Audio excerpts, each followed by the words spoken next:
Hey guys, to help run the forums, host the website, and travel, we've introduced a universal service fee for in-depth coverage, including this video. The goal is to be transparent and unbiased. This is not an endorsement. It's a privilege to serve you. Let's get into it. Hey guys, what's going on? So I am here at the site of beautiful Pitt Lake. This is up in Vancouver, BC area. So it's pretty gorgeous. It's a great area to ride bikes if you're ever around here. So we're approaching the lake right now, and I've got a really fun bike to show you along the way. So this is the Biktrix Stunner.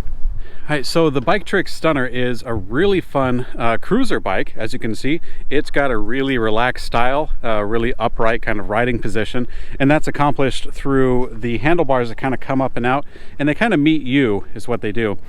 So the handlebars have this adjustable stem that can angle in on a degree to kind of bring the handlebars up on the axis or over there. And also, aside from just a straight handlebar that would come out to meet you at this area, the handlebars have a pretty good sweep to them, so that you can get onto the grips of the handlebars pretty well. And that's one big part of what gives it the cruiser aspect, as well as you have the headset up here that is significantly higher than the seat post tube that ends at about this position. And so as a result, you're sitting down lower and your hands are up higher, the way that you would sit perhaps at a desk or at a computer.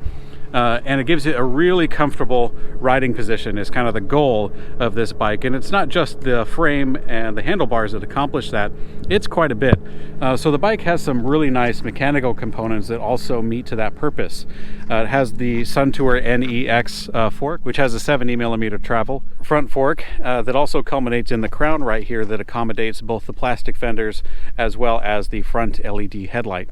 So this is integrated into the main battery, and you control it with the controls up front at the handlebars. But you also have these nice tires. So these are 26 by 2.3 wide tires. They have some pretty good knobs on them. It's not meant for off-road purposes, obviously, based on the rest of the bike, but it does have some pretty good grip if you're on some surface area such as gravel, like this. So the bike is really well equipped to handle some pretty easygoing trails. Easygoing meaning something like this, where it's adjacent to some grass or some pavement that you can kind of get your footing on. You also have the 160mm rotors for the disc brakes. Disc brakes are a great thing to have on an electric bike in general because they are heavier and they go faster. These have a mechanical vertical pull to them. So pulling on the handle up at the handlebars will pull on this cable and will squeeze the pads into the rotor. This is a really nice system because it has some great bite to it. It stops you on a really nice area like this. So coming up here, you do have the cables that unfortunately don't have a loom around them to kind of keep it nice and clean. The cables are a little bit out in the open. I wouldn't say exposed because in all honesty, they have good waterproof connections right here, so it's not at risk of anything, but it just doesn't clean up the bike as well. But the cockpit area, you do have a lot of real estate if you wanted to attach some other accessories. It already comes with a fair amount of good stuff. You have the control unit here, you have the throttle, the twist throttle on the left hand side, which is kind of different from some of the models that you may have seen in other bikes. It doesn't really change the performance of the bike at all. It just changes how you have to get used to it. And if you're shopping for your first or possibly your second electric bike, then it really shouldn't matter. You just kind of get used to one and then go for it. And it doesn't take long to relearn if you had to. You have some friction mounted grips here with some ergonomic padding on it, as well as a black and gray two-tone to it. And you have a lot of space up here if you wanted to attach maybe a GPS or a horn or a cup mount or something. And it does come with this bell that has a little flicking lever to it. Right here you have one of my favorite features about the bike. You have a 5-speed internal Sturmey Archer indexer. So this is the indexer. This is how you control what speed you're in simply by twisting. And you can twist at any point. You don't have to continuously pedal the bike the way you would with a chain. With this one you can switch at any moment. So right now it's in the first gear, meaning the lowest speed, and then you can increase that just by twisting. And you got 1 through 5 right there, and it's a really good setup that goes through not only the mechanical system, but it integrates well with the electric system. So let's go ahead and jump into that. So you do have a pretty good step through frame, by the way. I'll kind of note that out while we're here. This is a fairly low step. It doesn't go nearly as low as some other extreme models, but in this one, it's a pretty low one. You'd have to have some knee surgery or something pretty extreme to not be able to get over that. It's quite accommodating. All right, so you have a 48 volt 12 amp hour battery right here locked in the middle of the down tube. This is a really good position. It kind of keeps the weight low, and it's also tagged with Biktrix, which is the brand of the bicycle. Right here in the middle of the bike, kind of the center of it all, is the encasement. So this is a color matched encasement for the Bafang BBS02, which is the mid-drive motor that's inside of this system. It's a cadence-based pedal assist system, meaning that it counts the rotations that you're doing with the pedals and gives out the electricity likewise. Right here towards the back of the bike, you have the same 160 millimeter rotor in the back, as well as the cable actuated disc brakes. You also have a counter for the rotations that the controller system is actually counting and kind of reporting that speed to you. So you do have frame mounts for the rear rack right here. This is a bolt-on rear rack, which I honestly prefer. There are some that integrate into the frame and become part of the frame, which certainly has a nice clean look. However, one thing I like about these bolt-on racks is, number one, you can change them if you want to. And number two, I find that when they break, which is rare, it's rare that a rack breaks unless you do something extreme to it. But in the case that it breaks, you can replace the rack without replacing the entire bike. So even though it's really a pretty low, slim chance that that's ever going to happen, it's something that I like to consider because sometimes I push my bikes a little too far. It does have this little spot for retaining gloves, I presume. And you can accommodate some panniers on here. It's a nice thin profile for the rail, so it should be able to accommodate bags if you've already got some, or you can go shopping for some more. You do got plastic fenders in the back, which plastic fenders are nice because they don't weigh a whole lot if weight is a concern for you. But one thing that the plastic fenders do is they do kind of rub and kind of move, and you kind of have to adjust them over time, and that's something that you'll kind of get the hang of after you get some more miles on the bike.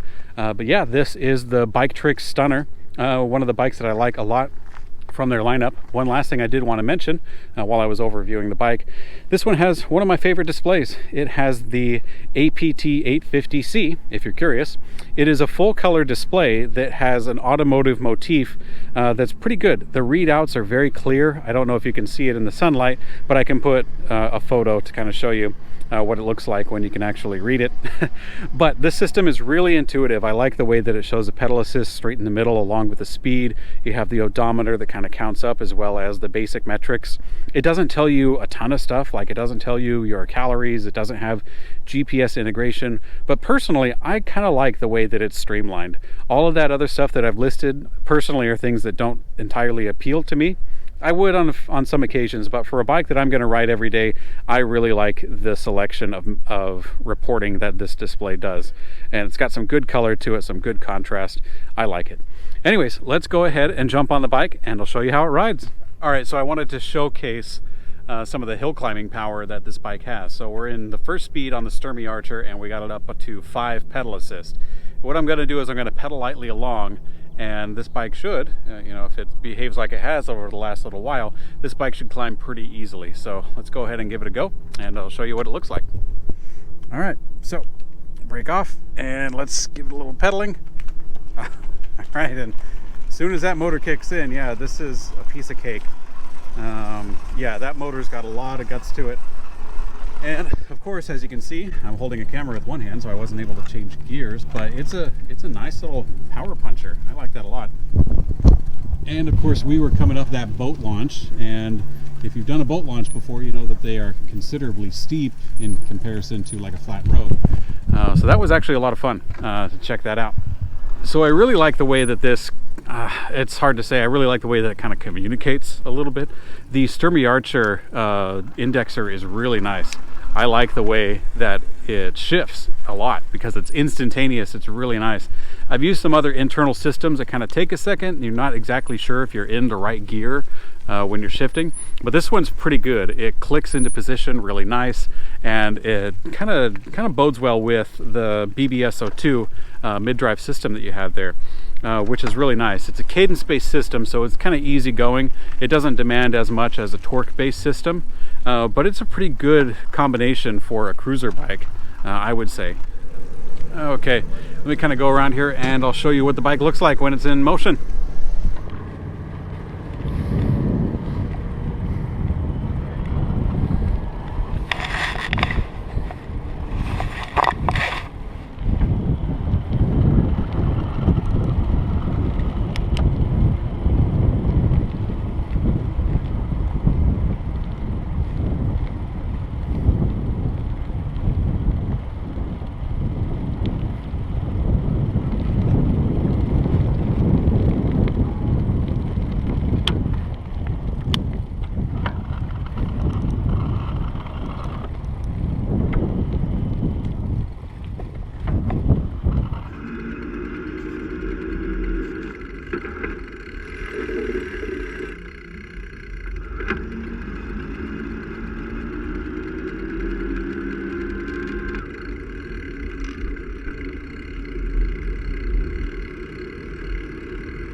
Okay guys, thanks for joining me on checking out the Biktrix Stunner. This is actually a really good combination of components. I like the way that the mechanical and electrical system kind of speaks to each other. It's nothing intent, like it's not like a tech thing, but they actually work well together. I like the way that it sort of flows when I'm pedaling and when I'm shifting gears. It's pretty nice. I do like that Sturmey Archer 5-speed internal. It's really good. It kind of keeps the grime out, keeps the maintenance low.